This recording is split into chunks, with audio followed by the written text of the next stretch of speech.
So today we discuss the small topic Pedika.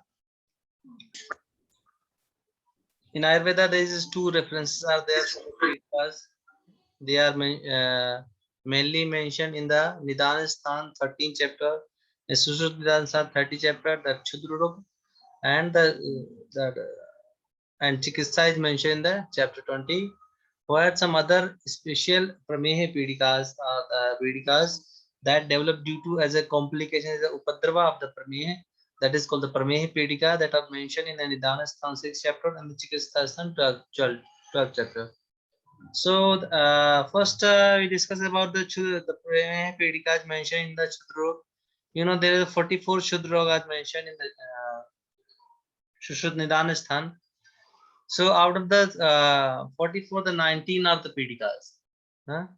The characteristic and the name of that Pedika is given by Shushruta is according to the characteristics involved in that Pedika, the characteristic feature of that Pedika, either it's anatomical, either the pain or some other, whatever the special character is there, Shushruta gave the name according to that. अजगल्लिका यौ प्राख्यः अंधालजी विवृत्तः कच्छपिकः Valmiki इंद्रवृद्धः पंशिकः. You know, every Pedika has a peculiar appearance. So mostly the name nomenclature is given on the basis of their appearance. It's like Pasan Garbha. This look like the stone. This Pasan Garbha. Jal Garbha. There is a that net-like structures or some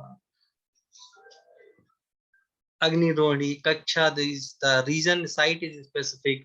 Sport, Agni Rohini, Anushayi, Vidarika, Arunshika, Masurika, Yavan, Pedika, and Padmini Kantak. So these are the different kind of the Pedikas which are mentioned in the Nidhanasthan as well as the Chikitsa mentioned in the 20 chapter.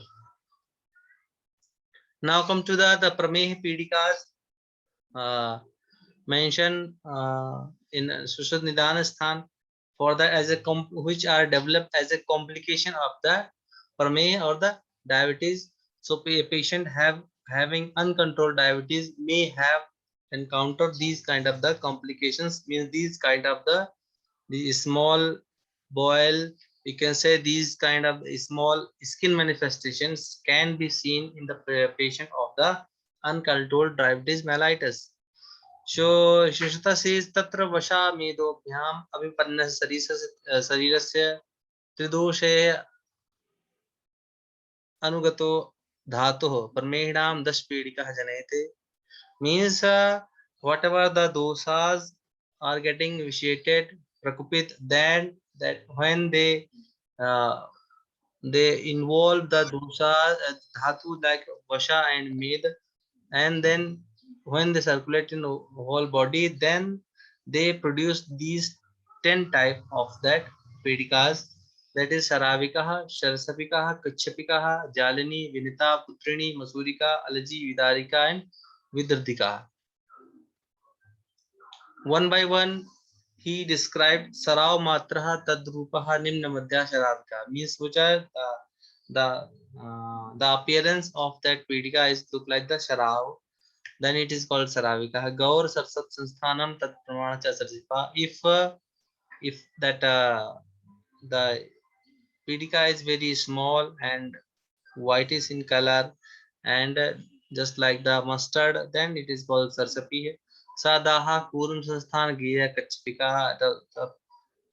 The pedika having severe burning sensation and it looks like the turtles case of turtle, then it is Kachapika Jalani Tivradaha to Mans Jal Samavitaha, that having severe burning sensation and look like the Mans Jala, then it is Jalani.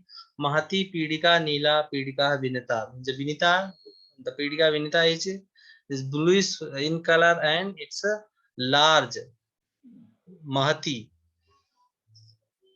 Mahatya Alpajita Gaya Pedika Satu Pradinita, small, multiple small pedikas, no specific burning sensation or pain, called Putrini. Masur Sanstana Gaya Satu Masurika, the pedika which has appearance look like the Masur, that called the Masurika. Raktasita is Potavati Daruna to allergy. Allergy is the pedicles which are developed due to the especially the Rakta Dhatu is involved, and it has the Spotvati Daruna, means these are usually chronic, severe, painful, severe, and spot. Blisters are there. Vidari Kandavata Katinacha Vidarika, the Pedikas are hard and look like the Vidari Kanda, that is called Vidarika. Vidhi Lachanita Gyasa Vidrika, which the Pedika which has feature of the Vidrati, but they are the severity is less and multiple in numbers, then they call as Vidratika. So, as already we mentioned, I mean the Pedika having shape like Sharav plate is called Sharavika. This Pedika is similar to white mustard, Sarsapika, with lot of burning pain and shape like shell of turtle called Kakshapika. Severe burning with dilated veins called Jalini. Severe, similar big size and the bluish discoloration called the Vita. Numerous pedikas at one place called the Putrini. Similar to mushroom called Masudika. Red and black blisters with severe pain called allergy. Shape like Vidratika. The shape like Vidadika and that called Vidarika, and which are having the features of the Vidadi called Vidradika. In modern correlation, we should we get correlated with the boils. So boil are nothing, just are the infection of usually the bacterial infection of the hair follicles, also called as furuncles, when their severity is less and multiple in numbers. The infections usually caused by Staphylococcus aureus. It may be due to the sometime it may be due to the secondary infection in the sebaceous glands, as we mentioned earlier in the sebaceous gland also. If multiple numbers and recurrent number, then always look for the secondary cause. Means just like we discussed that these madhumeh, these pramehi pedikas. That's why if a person having recurrent boils and you may not found any direct relations, direct cause, and person having recurrent boil formation, then you must look for the secondary cause, just like diabetes mellitus or any kind of the systemic disorders which have reduced the immunity of that person, or the person having poor hygienic conditions. The sign symptom of the boil includes the painful swellings surrounded by the cellulitis, commonly in the limbs or back. After 2-3 days, the pustule develops, which burst and pus discharge. Initially, there is only inflammation and a small area is involved, cellulitis is there, but after 2-3 days, the suppuration is happening. But usually, it not flare, it not spread too much. Just a surrounding area is only involved, and when it is suppurated, then surrounding cellulitis usually subsided, and the pustule, small pustule is developed, which having 2 to 3 drop of the pus only in the center part, that later becomes necrosed. So these are not extremely painful, but few boils are extremely painful. Just like if a person having boil in the auditory canal, then it is severe painful, because in the auditory canal the stretchability is very less. So if any kind of the inflammation is there, that involve the skin in the auditory canal, and if any if some even few drop of the pus may cause the severe pain, because the skin is not stretchable and skin is not there for the inflammations. So if that area is involved, just like in the inside the nose, if boil is present inside the nose, then it is also very painful conditions. What is the treatment? First, if any person having 1 or 2 only boils, in the first step should is there, give the broad spectrum antibiotics. And if area is if that boil contains pus, Just you can remove the pus only by the squeezing. If large area involved, then you must go for the incision and drainage under local anesthesia, and then you can give some analgesics. And if a person having a recurrent conditions, recurrent boils, then you must find the secondary cause, try to uh, rule out the condition like diabetes mellitus or gout or other any inflammatory tuberculosis, any systemic disorders. If a person having recurrent history, then go for the few investigation to rule out the secondary cause, and advise that patient to maintain the hygiene so that condition can be improved. You may give some medicine to improve the general conditions if already patient have poor general conditions. You can see the pictures. This is the small boil may cause freckles also, involve the hair follicles. Then one more condition called the carbuncle. Carbuncle is a just a collection of the boil. You can say when a boil is bigger in size and having multiple openings, then it is called the carbuncles.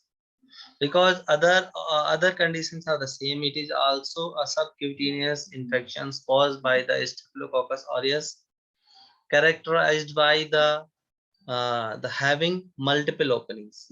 Here the etiological factor is similarly a person having poor immunity, uncontrolled diabetes mellitus, any other type of long and serious illness, or person having poor hygienic conditions. Common site of the carbuncles are the back of neck, limbs.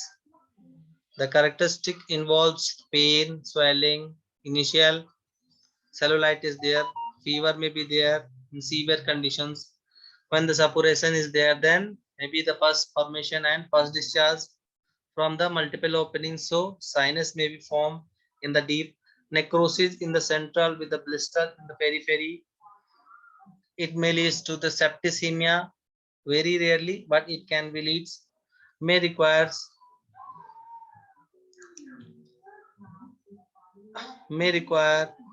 extensive surgery to save life of patient in severe conditions. And generalized symptoms just like fever and malaise, anorexia may be there. You can see this is called the carbuncles. Back of neck is the most common cause. I have treated so many patients which have the carbuncle on the back of neck, and the one most common thing in all the patients that all the patients have uncontrolled diabetes mellitus. And usually this condition is present as a chronic condition because initially patient is ignored that conditions. The treatment is first to find the underlying cause. If any underlying systemic illness or and control diabetes mellitus, you must educate your patient to control that conditions by proper glycemic control by the medication or whatever the condition of the patients. Then go for the surgical debridement and broad spectrum antibiotics, and regular cleaning and dressing will treat the conditions. How you will do the surgical debridement? Surgical debridement should follow all the steps which we follow for that in the drainage of the abscess. Means first give the uh, do all the pre-operatives preparation, then give the local anesthesia, then give an cruciate incision. Why the cruciate incision is important? Because it always have a deep cavity. Carbuncles always have a deep cavity, uh, though there is multiple openings, but if you open little bit, then usually it is undermined and it is deep cavity. So give the cruciate incision, break all the localize all the septums, and try to remove all the yellow slough dead tissue inside the cavity. If you are not able to do in one setting, you can do in a 2 to 3 settings. You have to do because sometimes a large area is involved, so you can surgically debride in 1 or 2 settings also, and remove all that dead tissue. You must see a bleeding should be there, so that healthy tissue should be there. And for the debridement, along with the surgical debridement, you can use some chemicals just like hydrogen peroxides for that chemical debridement also. Then you clean the cavity and just pack the cavity. Initially you just loose pack the cavity. When the granulation is there, healing will start there, then you can just loose pack the starting loose pack of that cavity, and then it will heal. So always try to treat this with a secondary intentions. Never do suturing. You can see in the pictures, this is the pre-operative and this is the post-operative after 2 to 3 days of the debridement, and this is the finally healed conditions. So here we end the topic, the carbuncles and